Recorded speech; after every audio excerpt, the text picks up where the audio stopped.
Hola amigos, ¿todo bien? Una vez más estamos juntos para el estudio de la palabra de Dios. Hoy, el juicio final. Recuerda que en el estudio anterior estudiamos sobre el santuario. Y ahí vimos que Jesús murió en la cruz, resucitó al tercer día y después de 40 días, Él subió a los cielos. Así que Jesús subió al cielo. Él entró en el lugar santo del santuario celestial. Pero de acuerdo con una fecha profética basada en Daniel 8, versículo 14, Jesús pasó del lugar santo al lugar santísimo, y ahora, en este momento, Jesús está en el lugar santísimo del santuario celestial, intercediendo por nosotros. Esta afirmación está en Hebreos 9 y versículo 24. Él comparece delante de Dios para interceder en nuestro favor. Ahora, ¿qué está haciendo Él exactamente ahora? Ahora Jesús está haciendo el trabajo ya del juicio, o sea, el juicio final ya comenzó y está dividido en tres partes. ¿Sabe? Algunas iglesias hablan sobre el juicio, algunas músicas populares y hasta música campestre también hablan sobre el juicio, y existe un rezo que habla también sobre el juicio. Usted debe conocerlo. Voy a rezar un poco para usted. ¿Está bien? Bien. Creo en Dios Padre Todopoderoso. ¿La conoce? Creador del cielo y de la tierra, y en Jesucristo su único Hijo, nuestro Señor, que fue concebido por obra y gracia del Espíritu Santo, nació de Santa María Virgen, padeció bajo el poder de Poncio Pilato, fue crucificado, muerto y sepultado, descendió a los infiernos. Al tercer día resucitó de entre los muertos, subió a los cielos e está sentado a la diestra de Dios Padre Todopoderoso. Desde allí ha de venir a juzgar a los vivos y a los muertos. Voy a parar por ahí. El rezo continúa, pero voy a parar ahí. Usted conoce ese rezo, ¿no? Pues él dice que Jesús está a la derecha del Padre, de donde vendrá para juzgar a los vivos y a los muertos.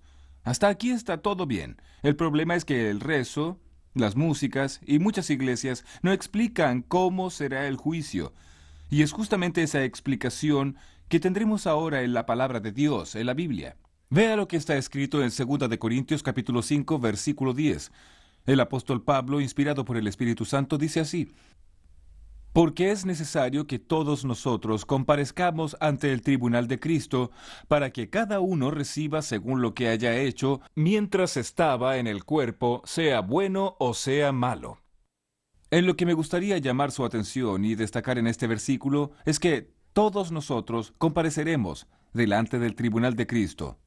Todos, ricos y pobres, reyes, gobernadores, presidentes, ministros, todos, personas blancas, personas negras, hombres, mujeres, personas de todos los niveles de la sociedad, de todos los tipos, de todas las posiciones, todos comparecerán en aquel día delante del tribunal de Cristo. O sea, en el juicio final, ningún alma escapará. Todos nosotros pasaremos revista delante de Dios. Y más, en ese juicio final no da para practicar soborno. O sea, si alguna persona es extremadamente rica y en la hora del juicio va a perder su salvación, y de repente ella resuelve hacer allí un soborno con Jesús y decir: Señor, ¿qué tal un cheque ahí? Un cheque especial para que me salves. ¿Sabe? Eso no existe. En el juicio de Dios, la justicia y el amor, y también la misericordia, triunfa. Estaría bien para la esfera humana. Para la esfera humana, como nosotros somos pecadores, llenos de defectos, puede suceder algún tipo ahí de soborno. Pero la verdad es que en el juicio de Dios, Dios es perfecto en todo lo que hace. Y si usted desea la salvación, es necesario prepararse a partir desde ahora, y debe saber que delante de Dios no hay ninguna injusticia, o sea, nadie será salvo injustamente y nadie se perderá injustamente. La palabra de Dios dice que todos nosotros iremos a comparecer delante del tribunal de Dios. Y la pregunta es, ¿qué es lo que Dios va a juzgar? Exactamente, ¿qué será juzgado por Dios? Acompáñeme en este pensamiento. ¿Qué es lo que Dios va a juzgar? En ese momento, involucrando a todas las personas, a todos los seres humanos. Abra su Biblia en el libro de Eclesiastés, capítulo 12, versos 13 y 14. Repito para usted, capítulo 12. Abra su Biblia ahí, yo estoy haciendo lo mismo aquí. Está bien aquí. Capítulo 12. Vamos a leer solamente el versículo 14, el que dice: Porque Dios traerá toda obra a juicio juntamente con toda cosa encubierta, sea buena o sea mala, todas las obras, juntamente con toda cosa encubierta, sea buena o sea mala. Venga aquí, acérquese. Aquí dice que Dios va a traer juicio a todas las obras. Puede acercarse más, venga más cerca. Mire, Dios va a traer al juicio todas las obras, y la palabra de Dios dice, hasta las que están escondidas. Dígame, ¿cuáles son las obras que nosotros acostumbramos a esconder? ¿Escondemos las buenas obras o las malas obras? Con certeza, las que nosotros más escondemos son las malas obras. Y ahí, ¿usted ya cometió algún pecado y lo escondió? ¿Existe algún pecado escondido en su vida que el pastor no sabe, que el líder de su iglesia no sabe, y que su familia no sabe, y que su marido no sabe, o su esposa tampoco sabe? ¿Alguna cosa que usted hizo y que después escondió, dejó escondido allí? ¿Sabe quién hizo eso en el pasado? Fue el rey David. El rey David practicó adulterio. Después mintió. Después mandó a matar al marido de aquella mujer y escondió ese pecado. Lo escondió durante mucho tiempo, hasta que un día el profeta Natán vino a visitarlo.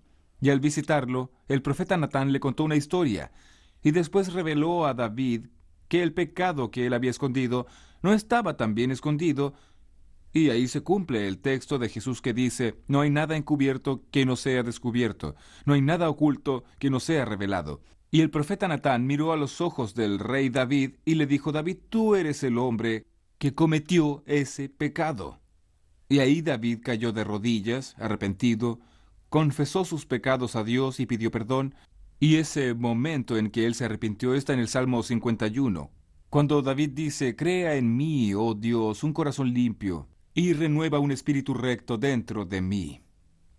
El juicio final envuelve a todos, y Dios va a juzgar todas las obras, inclusive aquellos pecados escondidos.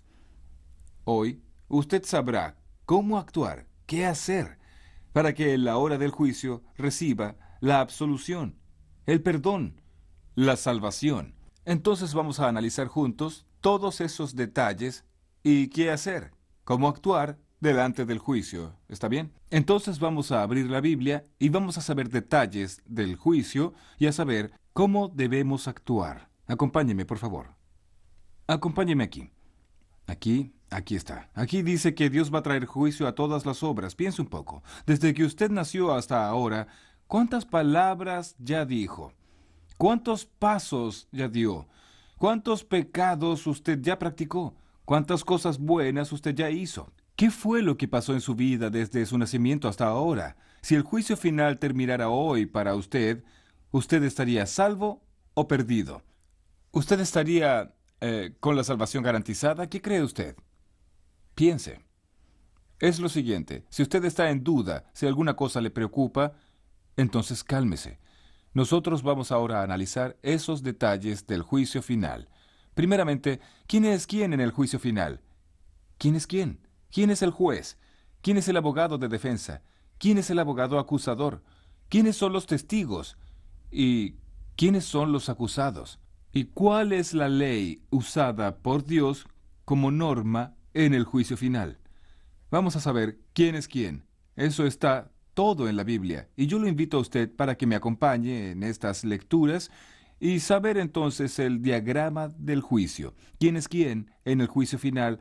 Para que usted entienda muy bien eso, es preciso saber que el juicio está dividido en tres fases. La primera fase está en Apocalipsis 14, versículos 6 y 7. Abra su Biblia, Apocalipsis 14, versículos 6 y 7.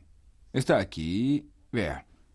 La primera fase del juicio dice así: vi volar por en medio del cielo a otro ángel que tenía el evangelio eterno para predicarlo a los moradores de la tierra, a toda nación, tribu, lengua y pueblo, diciendo a gran voz: temed a Dios y dadle gloria, porque la hora del juicio ha llegado. Y adorad al que hizo el cielo y la tierra, el mar y las fuentes de las aguas. ¿Entendió? En ese versículo, o en esos dos versículos, encontramos, llegó la hora del juicio. Entonces aquí tenemos la primera fase del juicio, que es el juicio actual, presente, que sucede ahora. La segunda fase del juicio está aquí en Apocalipsis capítulo 20 y en el versículo 4. Aquí dice: Vi tronos y se sentaron sobre ellos los que recibieron facultad de juzgar. Y vi las almas de los decapitados por causa del testimonio de Jesús y por las palabras de Dios, los que no habían adorado a la bestia ni a su imagen, y que no recibieron la marca en sus frentes ni en sus manos, y vivieron y reinaron con Cristo 1000 años. Entonces aquí nosotros tenemos otra fase del juicio que ocurrirá durante los 1000 años. Y la tercera y última fase del juicio aparece aquí en San Mateo en el capítulo 25, Mateo 25, verso 31, hasta el 34, después el verso 41. Observe, Mateo 25, verso 31. Cuando el Hijo del Hombre venga en su gloria, y todos los santos ángeles con él, entonces se sentará en su trono de gloria. Serán reunidas delante de él todas las naciones, y apartará los unos de los otros, como aparta el pastor las ovejas de los cabritos. Y pondrá las ovejas a su derecha, y los cabritos a su izquierda. Entonces el rey dirá a los de su derecha: Venid, benditos de mi Padre, heredad el reino preparado para vosotros desde la fundación del mundo. Y ahora sí, versículo 41 dice así: Entonces dirá también a los de la izquierda: Apartaos de mí, malditos, al fuego eterno preparado para el diablo y sus ángeles. ¿Entendió? Aquí tenemos la descripción del juicio final en sus tres fases. La primera está sucediendo ahora, la segunda ocurrirá durante los 1000 años y la tercera sucederá después de los 1000 años. Es bueno que usted entienda que un milenio es un período de tiempo que está entre la vuelta de Jesús y cuando descienda a la ciudad santa. Esa descripción aparece en Apocalipsis capítulo 20. Cuando Jesús vuelva, comienzan a contarse los 1000 años. Y cuando descienda del cielo la ciudad santa, la nueva Jerusalén, entonces estarán terminando los 1000 años. Entonces, ahora antes del milenio sucede la primera fase del juicio. Durante el milenio sucederá la segunda fase y después del milenio la tercera fase. Acompáñeme ahora y vamos a analizar algunos detalles de las tres fases y sabremos ahora quién es quién en el juicio final. Quién es el juez, quién es el abogado y así en adelante. ¿Está bien? Por favor, venga conmigo aquí para analizar juntos. Primeramente, las tres fases del juicio. Nosotros ya sabemos que Dios va a juzgar a todas las obras. A la primera fase vamos a llamarla de investigación. Juicio de investigación, aquella fase investigativa. La segunda fase la vamos a llamar juicio de comprobación. Y a la tercera la llamaremos juicio de ejecución. ¿Quedan claras las tres? Vamos de nuevo. Investigación, comprobación y ejecución. Son las tres fases. Recordando que la fase de investigación está sucediendo ahora y que la fase de comprobación ocurrirá durante los 1000 años y la tercera de ejecución ocurrirá después de los 1000 años. La pregunta, ¿quién es quién en el juicio final? Y tengo aquí el diagrama del juicio final. Primero, el juez. En la primera fase, ahora, es Dios. Está escrito en el Salmo 50, versículo 6. Allí dice que Dios es el juez. En la segunda fase durante el milenio, el juez ya no es Dios. Quiere decir, Dios estará allí, actuando también, pero además de Dios, los justos, los salvos. Durante el milenio, allí en el cielo, actuarán como jueces. Está aquí en Apocalipsis 20, versículo 4, y 1 Corintios 6, versos 2 y 3, que dice: ¿O no sabéis que los santos han de juzgar el mundo? Entonces, en la segunda fase, los justos serán jueces. Conforme dice Apocalipsis 20, verso 4, cuando dice: Y vi tronos, y se sentaron sobre ellos los que recibieron facultad de juzgar. Entonces Dios dará autoridad de juzgar a un grupo de personas, y esas personas son los justos que fueron salvos y que estarán en el cielo durante el milenio. En la tercera fase del juicio, ¿quién es el juez? El juez será Jesucristo. Conforme dice Juan 5, versículo 22 y también 27. Allí dice: porque el Padre a nadie juzga, sino que todo el juicio dio al Hijo. Entonces, repitiendo, en la primera fase Dios es el juez, en la segunda fase los justos actuarán como jueces y en la tercera Jesús será el juez. Ahora, ¿quién es el abogado defensor en la primera fase? Primera de Juan, capítulo 2, versículo 1. Dice, ¿qué tenemos aquí en el versículo? Dice así: Hijos míos, estas cosas os escribo para que no pequéis. Y si alguno hubiere pecado, abogado tenemos para con el Padre, a Jesucristo el justo. ¡Qué bendición!, ¿no? Entonces Jesús es nuestro abogado, defensor, hoy en la primera fase, ¿entendió? Dios es el juez y Jesús es el abogado en la primera fase. Y en la segunda fase, ¿quién será el abogado? En la segunda fase, recuerda, durante el milenio, no habrá abogado defensor. Y en la tercera fase, después del milenio, tampoco habrá. O sea, nosotros solo tenemos abogado para defendernos ahora, en la primera fase. ¿Quién es el abogado de acusación o acusador en la primera fase del juicio? En la primera fase del juicio, el abogado acusador es Satanás. Está en Apocalipsis capítulo 12, versículos 9 y 10. Yo voy a leer ese texto para usted. Apocalipsis capítulo 12, versículos 9 y 10. Dice así, el 9. Y fue lanzado fuera el gran dragón, la serpiente antigua que se llama Diablo y Satanás, el cual engaña al mundo entero. Fue arrojado a tierra, y sus ángeles fueron arrojados con él. Entonces oí una gran voz del cielo que decía: Ahora ha venido la salvación, el poder y el reino de nuestro Dios y la autoridad de su Cristo, porque ha sido lanzado fuera el acusador de nuestros hermanos, el que los acusaba delante de nuestro Dios día y noche. Por lo tanto, el acusador es Satanás. En la segunda fase, ¿dónde estará el acusador? Apocalipsis 20, versículos 1, 2 y 3 dicen, allí los versículos dicen lo siguiente, que el acusador durante la segunda fase, él estará preso. Va a descender un ángel que tiene la llave del abismo y va a encadenar a Satanás por 1000 años. Entonces, en la segunda fase, el acusador estará preso. Y en la tercera fase, Satanás vuelve para acusar por un poco de tiempo, es lo que dice el versículo 3 de Apocalipsis 20.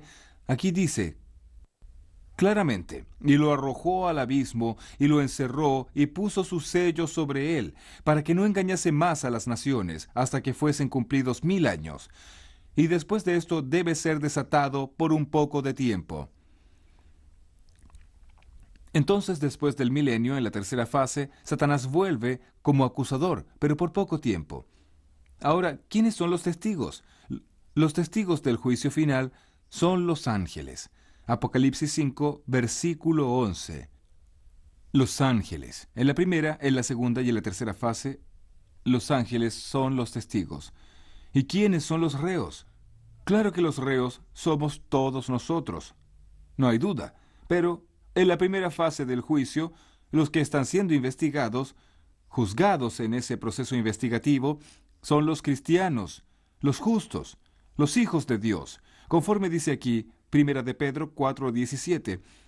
Está aquí, Primera de Pedro 4:17. Porque es tiempo de que el juicio comience por la casa de Dios. Y si primero comienza por nosotros, ¿cuál será el fin de aquellos que no obedecen al Evangelio de Dios? Entonces, ¿entendió? El juicio comienza por la casa de Dios, por la iglesia, por los cristianos, por los que sirven a Dios. Es lo que dice la palabra de Dios. Entonces, hoy, los cristianos están siendo juzgados. En la segunda fase del juicio durante el milenio, los impíos serán juzgados. La verdad, en la segunda fase del juicio, el juzgamiento es solo comprobación. Y en la tercera fase del juicio, todos oirán de Cristo la sentencia final. Los justos oirán de Cristo: venid, benditos de mi Padre. Y los impíos oirán de Cristo: apartaos de mí para el fuego eterno. Y por último, la ley. ¿Cuál será la ley usada por Dios como norma para el juicio? Santiago capítulo 2 del 10 al 13 dice que son los 10 mandamientos. Los 10 mandamientos es la ley usada por Dios como norma para el juicio. Si los 10 mandamientos son usados por Dios como norma para el juicio, yo pregunto, ¿qué decir de aquellos que no aceptan la ley, que no aceptan los 10 mandamientos? ¿Cómo será el juzgamiento de ellos? Por eso, es importante entender no solamente el diagrama del juicio, sino también la vida de obediencia que Dios espera de nosotros. Entonces, concluyendo este estudio, este pensamiento, entienda lo siguiente. En la primera fase del juicio, Dios es el juez. En la segunda fase, los justos. Y en la tercera fase, Jesús. En la primera fase, Jesús es el abogado. En la segunda y en la tercera, no habrá abogado de defensa. Y el acusador, en la primera fase el diablo es el acusador, en la segunda fase él estará preso y en la tercera él vuelve como acusador. Los testigos son los ángeles en las tres fases. Los reos hoy son los justos y están siendo juzgados. En la segunda fase los impíos y en la tercera todos. La ley usada como norma para el juicio son los 10 mandamientos en las tres fases. Me gustaría cerrar el estudio llamando su atención al siguiente punto. Hoy, Cristo es su abogado y el mío, pero un día Él será nuestro juez. Entonces aproveche ahora, ya que Jesús está delante del Padre, intercediendo por mí y por usted. Aproveche esta oportunidad para arrodillarse y clamar la misericordia de Dios, para confesar sus pecados, para pedir perdón por los pecados pasados, por los pecados presentes, y también por aquellos que usted escondió en algún momento. Confiese todo a Dios. Si usted no recuerda ningún pecado, pida perdón por aquellos que usted no recuerda, y la misericordia de Dios estará sobre usted.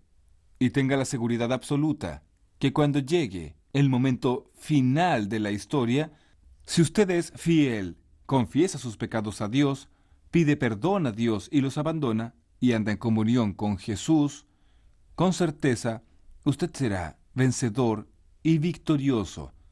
Yo creo eso, y por eso lo invito ahora, ya que tomó esa decisión, a orar conmigo.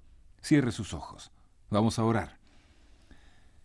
Querido Padre Celestial, muchas gracias porque tú, Señor Jesús, eres nuestro abogado, porque Jesús intercede por nosotros. Muchas gracias por saber también que la sangre de Jesús nos purifica de todo pecado. Cuando llegue el momento de la decisión final de nuestra vida, que nosotros podamos estar preparados. Yo te entrego a esta persona en tus manos, en el nombre de Jesús. Amén. Tan solo hay un lugar en el trono de vivir, lugar de quien gobierna todo el ser. Tan solo un Señor el trono ocupará. Si fueren dos, amarás a uno, rechazando al otro. Bendecide ahora. ¿Quién irá a ocupar tu corazón? Recuerda, si Cristo no es el primero en tu corazón, entonces ya no es nada, es solo una falsa ilusión.